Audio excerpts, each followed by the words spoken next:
আমি বিৰোধী দলসমূহৰ পৰা আমাৰ আঞ্চলিক দল আৰু আমাৰ বামপন্থী দলসমূহৰ পৰা আমি ভূপেন দাক সাক্ষাৎ কৰিবলৈ মনোৰঞ্জন দাৰ মই আহিছো। মনোৰঞ্জন তালুকদাৰ CPIMৰ বিধায়ক, সন্মানীয় আমাৰ অসম বিধানসভাৰ জ্যেষ্ঠ বিধায়ক মনোৰঞ্জন তালুকদাৰ আৰু মই ৰাইজৰ দলৰ সভাপতি হিচাপে আজি বিৰোধী ঐক্য মঞ্চৰ তৰফৰ পৰা বিৰোধীসকলৰ তৰফৰ পৰা ভূপেন দাক সাক্ষাৎ কৰিবলৈ আহিছো। ইতিমধ্যে অলপ সময় কথা পাতিছো। আপোনালোকে নিশ্চিন্ত হৈ থাকক যে ভূপেন দা আমাৰ মাজৰ পৰা আঁতৰি নাযায়। এতিয়া কংগ্ৰেছ দলৰ লগত দেৱব্ৰত শইকীয়া ডাঙৰীয়াৰ লগত কথা চলি আছে। তেখেতক আমি একেলগতে দলৰ কথাবিলাক পাতিবৰ কাৰণে এৰি থৈ আহিছো। তেওঁলোকে অলপ কথা পাতি লওক। কিন্তু যদি কিবা কাৰণত কংগ্ৰেছত যদি সংঘাতো হয়, তথাপি মুঠতে আপোনালোকে এইটো বস্তু কোনেও নুলিয়াব যে ভূপেন দা বিজেপিলৈ যাব, এনেকুৱা ধৰণৰ কথা কোনেও যাতে নোলায়। অমিত শ্বাহ উপস্থিতিত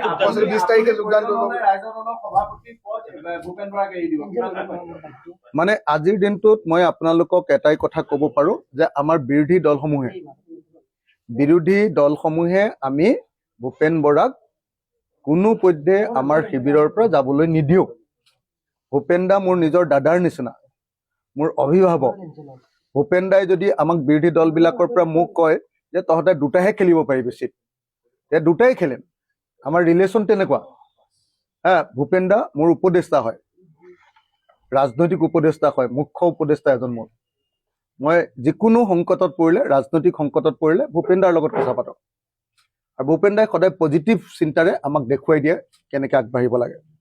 সেইকাৰণে মই ক্লিয়াৰলি আপোনালোকক এটা কথা কৈ লৈছো যে আপোনালোকে এইবিলাক কথা নুলিয়াব। ক'ত 20 তাৰিখে বিজেপিত জইন কৰিবলৈ ভূপেন দাক ইয়াত কোনোবাই যাবলৈ দিব নেকি ইয়াৰ পৰা? আহক না, মুখ্যমন্ত্ৰী আহক, প্ৰধানমন্ত্ৰী আহক, অমিত শ্বাহ আহক। ভূপেন বৰা আমাৰ লগত আছিল, আমাৰ লগত আছে আৰু ভৱিষ্যতে আমাৰ লগতে থাকিব। ভূপেন দাক কোনেনো ইয়াৰ পৰা যাবলৈ দিব?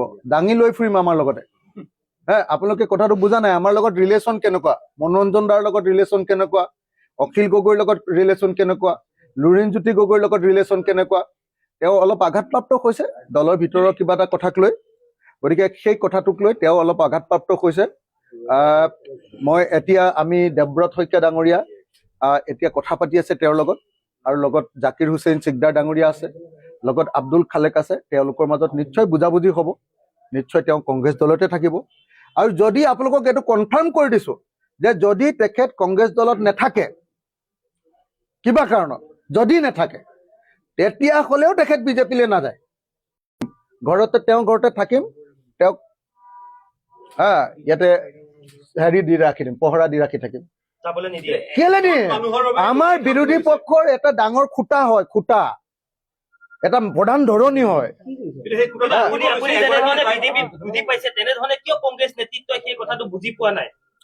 মানে সেইবিলাক কংগ্ৰেছৰ ভিতৰৰ কথাটো না দাদা, আমি ক'ব নোৱাৰো, আমি একো ক'ব নোৱাৰো। সেই কংগ্ৰেছৰ ভিতৰৰ কথাটো আমি একো ক'ব নোৱাৰো, সেইবিলাকত আমি মাত নামাতো। কিন্তু আপোনালোকে নিশ্চিন্ত হৈ থাকক যে ভূপেন বৰা বিজেপিলৈ নাযায়। যদি ভূপেন বৰা বিজেপিলৈ যায়, তেতিয়াহ'লে ভূপেন বৰাক মই যাবলৈ নিদিওঁ, মই সাৱটি ধৰি ৰখাই দিম। আপোনালোকে টেনশ্যন নল'ব, মই কৈছো নহয়। খালি আপোনালোকে এনেই বাতৰি উলিয়াই নাথাকিব। আমাৰ বিৰোধী পক্ষৰ এজন ডাঙৰ লিডাৰ, তেওঁক বিজেপিলৈ যাব এইটো নকৰিব। আপোনালোকে সেইটো নুলিয়াব। যদি দৰকাৰ হয়, মই আকৌ কৈ দিলো, যদি দৰকাৰ হয়, যদি কংগ্ৰেছত তেওঁ নাথাকেই, তেতিয়াহ'লে তেওঁক আমাৰ গোটেই বিৰোধী দলবিলাকৰ আটাইতকৈ ডাঙৰ লিডাৰজন বনাই দিয়া হ'ব, আটাইতকৈ ডাঙৰ বিৰোধী দলবিলাকৰ। আৰু যদি তাৰ পাছতো তেওঁ যদি অসন্তুষ্ট হয়, তেতিয়াহ'লে আমাৰ ৰাইজৰ দলৰ সভাপতি পদটো মই তেওঁক এৰি দিম, কিন্তু ভূপেন বৰাৰ নিচিনা এজন মানুহক, ইমান অভিজ্ঞ মানুহক, ইমান দিন ধৰি যুঁজ বাগৰ কৰি থকা মানুহক, সন্মানীয় মানুহক আমি কেতিয়াও এনেকৈ আঁতৰি যাবলৈ দিব নোৱাৰো। এই কথাটো আপোনালোকে মনত ৰাখিব। মই আকৌ কৈ দিছো দেই, একদম কোনোপধ্যে কোনেও নুলিয়াব যে ভূপেন বৰা বিজেপিলৈ যাব। বিজেপিক আমি ইয়াত একদম সোমাবলৈও নিদিওঁ।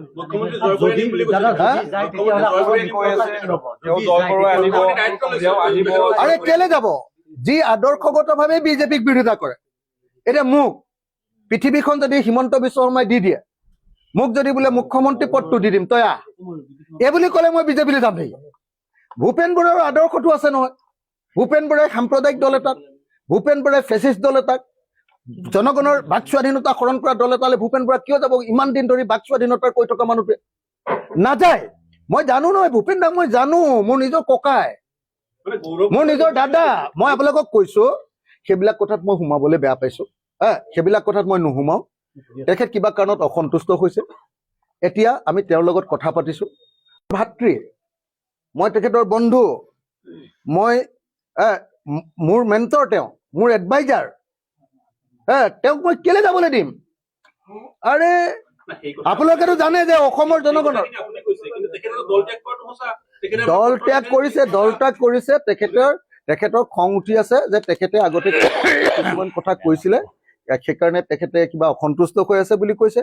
এতিয়া মই নিজে শুনি আছো যে এতিয়া হেৰিও ইয়ালৈ আহিব, কি কয়, জিতেন্দ্ৰ সিঙো অহাৰ কাৰণে ফোন কৰিছে। মই নিজে শুনি আছো জিতেন্দ্ৰ সিঙো আহিব, নিশ্চয় কংগ্ৰেছ দলত ৰাখিব পাৰিব। আৰু যদি ৰাখিব নোৱাৰে তেতিয়াহ'লে আমি আছো না। ভূপেন দাক ক'ত যাব দিম নেকি? মই ভৰিটোতে ধৰি থাকিম নহয়, মই হাতখনতে ধৰি থাকিম নহয় যে ভূপেন দা ক'ত যায় আপুনি, ক'ত সাম্প্ৰদায়িক দললৈ যায়, এনেকৈ ক'ম নহয়। আপোনালোকে নিশ্চিন্ত হৈ থাকক, খালি এতিয়াই উলিয়াই নিদিব। এনে ভূপেন দাৰ ডিছক্ৰেডিটেড নকৰিব। ভূপেন দাক আপোনালোকে সাম্প্ৰদায়িক দললৈ যাব বুলি প্ৰচাৰ কৰি নিদিব। খালি ভূপেন দা নাযায়। আৰে মোৰ কনফিডেন্সটো চাওক না। এনেই মই ভিতৰৰ পৰা সোমাই আহি এনেই ক'ব পাৰিম নেকি তেনেকে? আপুনি মনোৰঞ্জন দাক সোধক, এতিয়া মনোৰঞ্জন দাক সোধক। মনোৰঞ্জন দাক সোধক। ভৱিষ্যতবাণী কৈছিলে যে ভূপেন বৰা সভাপতি হৈ থাকোতে সভাপতিৰ পৰা আঁতৰাই দিব, সেইটো হ'ল। দ্বিতীয়তে কৈছিলে যে নিৰ্বাচনৰ আগত ভূপেন বৰা বিজেপিলৈ যাব। আজিও হিমন্ত বিশ্ব শৰ্মাৰ কথা যদি ইমান যদি হয়, তেতিয়াহ'লে এই গুজৰাটত যে হেৰি কি পানীৰ পাইপে যে হেৰি গৈছিলে, কি কয়, মুছলমানৰ যে তেজ গৈছিলে, এতিয়া গৈ আছে নে নাই? যদি হিমন্ত বিশ্ব শৰ্মাৰ কথাটো আপোনালোকে ইমান শিলৰ খুঁটি বুলি ভাবে, গুজৰাটৰ পানীৰ পাইপেদি এতিয়া হেৰি গৈ আছে নে নাই?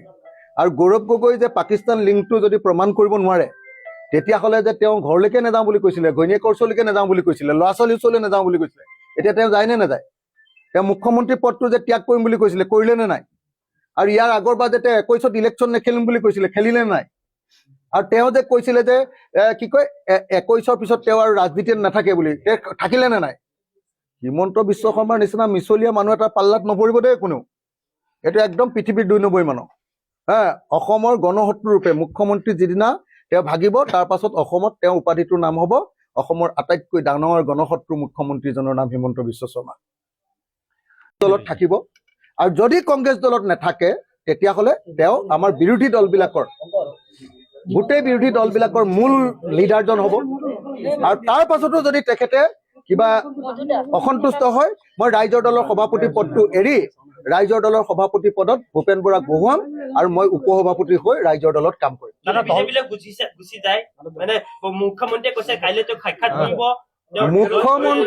মুখ্যমন্ত্ৰীয়ে মানুহৰ মাজত, আমাৰ বিৰোধী দলবিলাকৰ আমাৰ যিটো আস্থা আছে মানুহৰ মাজত, সেইটো নাইকিয়া কৰিবৰ কাৰণে, অনাস্থা আনিবৰ কাৰণে এইটো কথা কৈ আছে। কোন মুখ্যমন্ত্ৰীক ভূপেন বৰাই মানে ইমান পাত্তা দিব কওকচোন? যিজন মুখ্যমন্ত্ৰী আজি আমাৰ ৰাজ্যখনৰ কাৰণে আটাইতকৈ ডাঙৰ শত্ৰু, গণশত্ৰুত পৰিণত হৈছে, সেই মুখ্যমন্ত্ৰীৰ কথা কোনে ভেলু দিয়ে?